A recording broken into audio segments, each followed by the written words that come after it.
Tengo entendido, señor presidente, que estamos convertidos en comisión general y todos los diputados tenemos derecho a hablar 15 minutos por esta moción, ¿no es? Así es, desde el momento que se aprobó la moción tendrían derecho a 15 minutos. Una clarificación por acá, en el vecindario.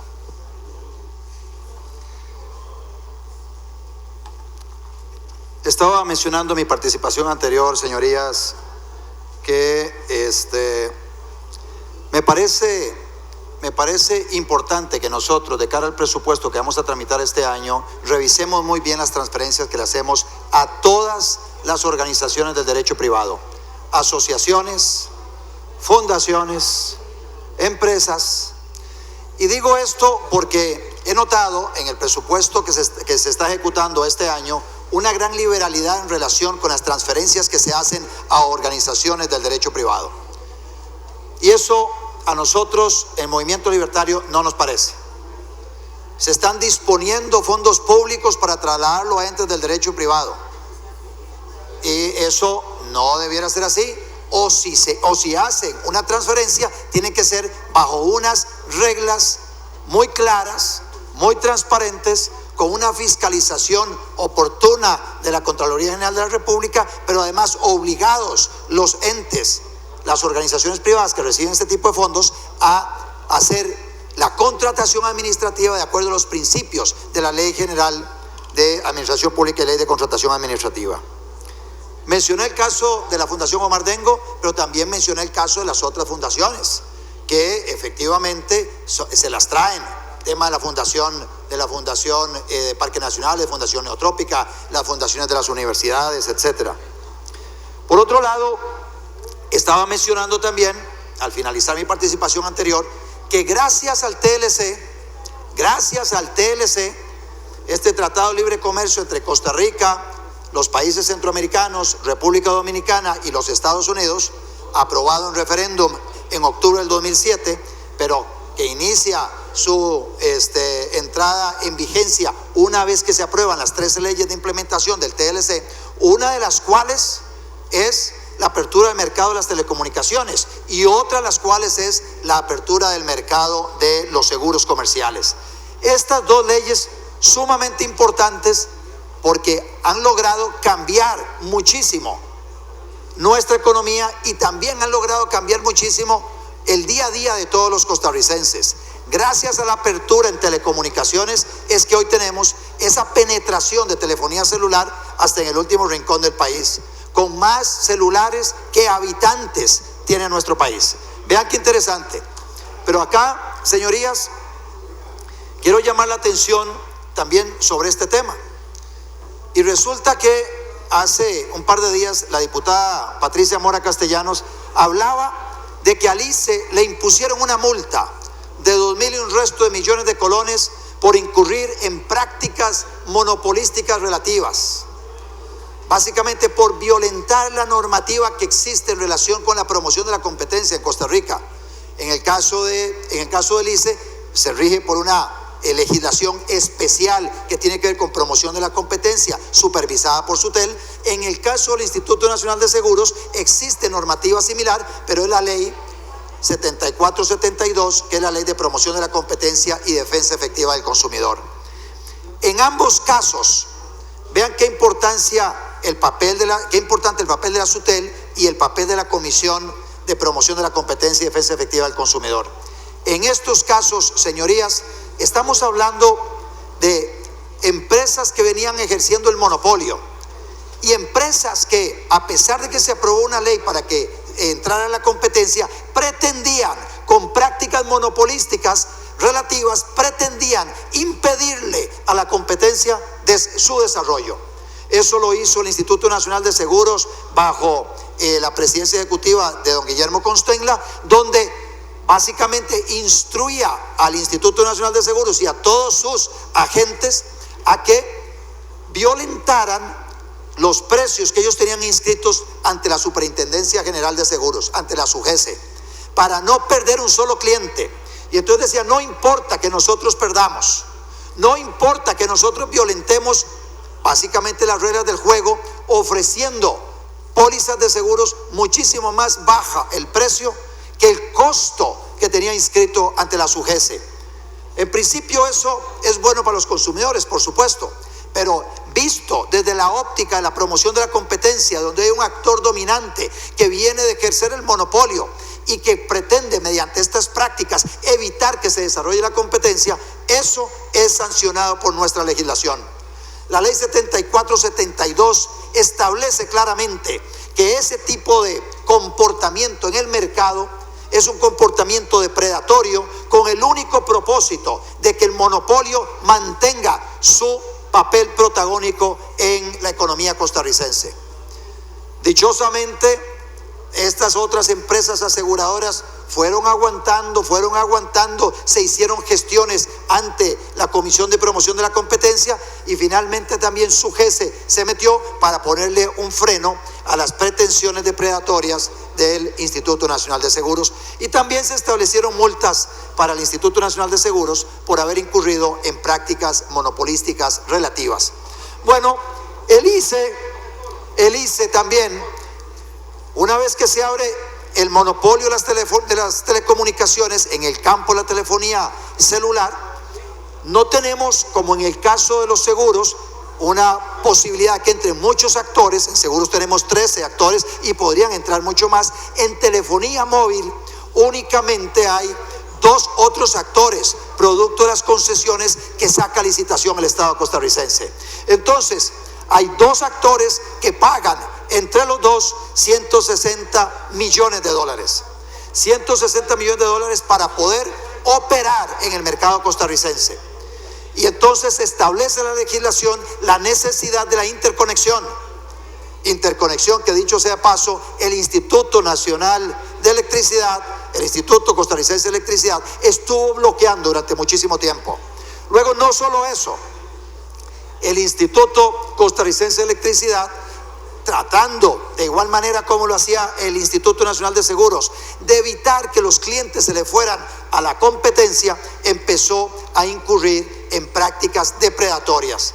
La Superintendencia de Telecomunicaciones encuentra en ese comportamiento un comportamiento que va en contra de la consolidación del mercado y por lo tanto llama la atención del ICE y finalmente sanciona al ICE. Si el monto es el adecuado o no, de eso se encargarán los tribunales de justicia. Yo básicamente lo que hago es salirle al paso a la posición de la diputada Mora Castellanos del Frente Amplio, diciendo que el ICE no debe pagar, que el ICE debe hacerse el sordo ante el reclamo que le hace la Superintendencia de Telecomunicaciones, y eso básicamente es una violación al Estado de Derecho. La diputada Patricia Mora Castellanos lo que debería hacer es ver de qué manera se profundiza la competencia en Costa Rica, de acuerdo a las reglas del juego que existen ante SUTEL, ante la inscripción que han hecho las empresas de sus paquetes, de sus propuestas, de sus productos, de tal manera que no incurra una en prácticas depredatorias frente a la otra y los consumidores tengamos los beneficios de un mercado totalmente consolidado. Espero que hacia futuro ese mercado se siga consolidando y que el ICE, en lugar de andar peleando con la SUTEL, dedique un poco más de esfuerzos a consolidar el servicio bastante deficiente que nos brinda a todos los que hoy tenemos el servicio Colby. Aprovecho también, señorías, para hacer una mención a una idea que me parece absolutamente descabellada de parte del presidente de la República, y es la de poner al ICE a construir carreteras. Absolutamente descabellada la idea del presidente. Si uno analiza los costos de construcción del ICE en Pirriz, en Balsa Inferior, si uno analiza los costos de construcción del ICE en Reventazón, se da cuenta que el ICE está muy lejos de ser una empresa eficiente. Está muy lejos de ser la empresa que construye al menor precio y con la mejor calidad. Para aquellos compañeros míos de la Comisión de Control de Ingreso y Gasto Público de la legislatura pasada, se acordarán cuando llevamos a comparecer a los representantes de la Compañía Nacional de Fuerza y Luz. Estos representantes nos mostraron los datos de la construcción del proyecto hidroeléctrico de Balsa Inferior. Y señorías, lo que tal vez ustedes no se han percatado es que ese proyecto salió con un sobrecosto de más de 100 millones de dólares. No estamos hablando de 4 pesos, estamos hablando de más de 50.000 millones de colones, con un sobrecosto producto de la participación del ICE en la construcción de los túneles de ese proyecto de la Compañía Nacional de Fuerza y Luz. Había un monto presupuestado de 83 millones de dólares, el proyecto salió costando casi 200 millones de dólares, solo el rubro que tenía que ver con el ICE, con un sobrecosto del ICE de 100 millones de dólares. A esa empresa pretende el presidente de la República ponerla a construir túneles, ponerla a construir carreteras.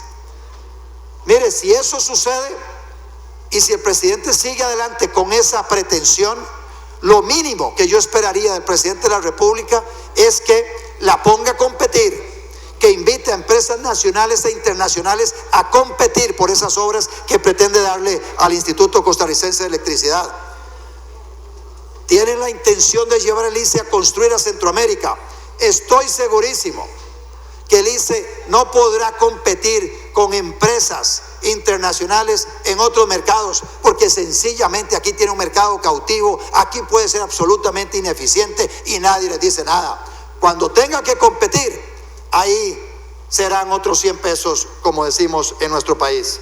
Así que desde ya dejo señalada la oposición rotunda del movimiento libertario a la pretensión del gobierno de la República de meter al ICE en la construcción de carreteras, túneles, puentes, obras de infraestructura vial que corresponde construir al sector privado bajo competencia y no a una empresa que está buscando ahora ver a dónde coloca su personal después de que termine el reventazón, donde hay 3.800 personas de esa compañía constructora que se llama PISA, ese departamento de construcción dentro del ICE, y que andan buscando a ver ahora a dónde los ponen a hacer algo. Cuidado, cuidado, diputados de Cartago, cuidado, los embarcan con que el ICE les va a construir el túnel entre Hacienda Vieja y Garantías Sociales. Cuidado, porque todo el mundo sabe a dónde empieza a hacerse el hueco y no sabemos ni dónde va a salir, ni cuánto va a costar, ni cuándo lo va a terminar. Vean ustedes lo que pasó con Pirriz y con Reventazón. Cuidado, cuidado con embarcar al país en una contratación directa con una empresa que ha demostrado ser absolutamente ineficiente en la construcción de obra pública en este país. Sí, muy bonito. Uno puede ir a Pirriz y ve esa estructura faraónica construida en un caño, construida en una cuenca hidrográfica que ni siquiera le permite llenar ese embalse. Esa obra faraónica, pareciera que hay gente que le gusta construir obras faraónicas para ver y decir, wow, qué arrecho el ICE, lo que construyó. Pero el costo de esa obra faraónica jamás se podrá recuperar con la venta de la electricidad de esa obra de infraestructura, de esa obra de generación eléctrica. Y lo mismo podemos decir con Balsa Inferior. Cuando uno ve lo que sucedió en Balsa Inferior con la participación del ICE, con la construcción de los túneles, con las especificaciones de esos túneles definidas por el propio ICE, uno tiene que decir, no le vamos a permitir al ICE meterse en una contratación directa con el gobierno para meterse a hacer el túnel entre la ruta que viene de Cartago, allá por Hacienda Vieja, y Garantías Sociales. Están diciendo que van a durar unos 5 años en construir este túnel. 5 años. Ya Guillermo Santana, el presidente ejecutivo de Incofer, señaló que esa obra no tiene sentido, que los costos de esa obra son desmesurados, que el mantenimiento de ese túnel es absolutamente desmesurado. ¿Por qué construir subterráneo si se puede construir sobre la superficie y en elevado, que es muchísimo más barato y mucho más rápido se podrá hacer? Ya existen una gran cantidad de cientos de metros en ese trayecto de 3 kilómetros que hoy ya pertenecen al Estado. Ya hay derecho de vía, no hay que expropiar a nadie y se podría sacar a licitación esa obra en un plazo relativamente corto con un costo no superior a 100 millones de dólares. según los entendidos en la materia. Bueno, caminemos en esa dirección en lugar de andar buscándole brete al Instituto Costarricense de Electricidad. El ICE tiene que entrar en dieta, el ICE tiene que adelgazarse si quiere ser competitivo, y eso pareciera que no lo quieren hacer quienes están detrás de esa institución. Ese timbrecito era para el minuto, señor presidente. Disculpe, diputado. Ese timbre que me tocaron es para el minuto que me queda restante. Sí, exactamente. Ok. Con todo esto, señorías, decirles que estamos preocupados por lo que hemos escuchado en los últimos días, tanto en la prensa de parte del presidente de la República, en este plenario por parte de los diputados del Partido Frente Amplio. Y hoy, aprovechando esta discusión de esta moción, aproveché para dejar sentada la posición de nuestro partido en relación con estos temas tan relevantes para la economía costarricense. Que a final de cuentas estamos hablando de presupuesto. El presupuesto tiene que ver con autorización de gastos, tiene que ver con cómo se gastan los dineros de todos los costarricenses. Por eso consideré pertinente compartir esta reflexión, señorías, con todos ustedes. Muchas gracias, señor presidente.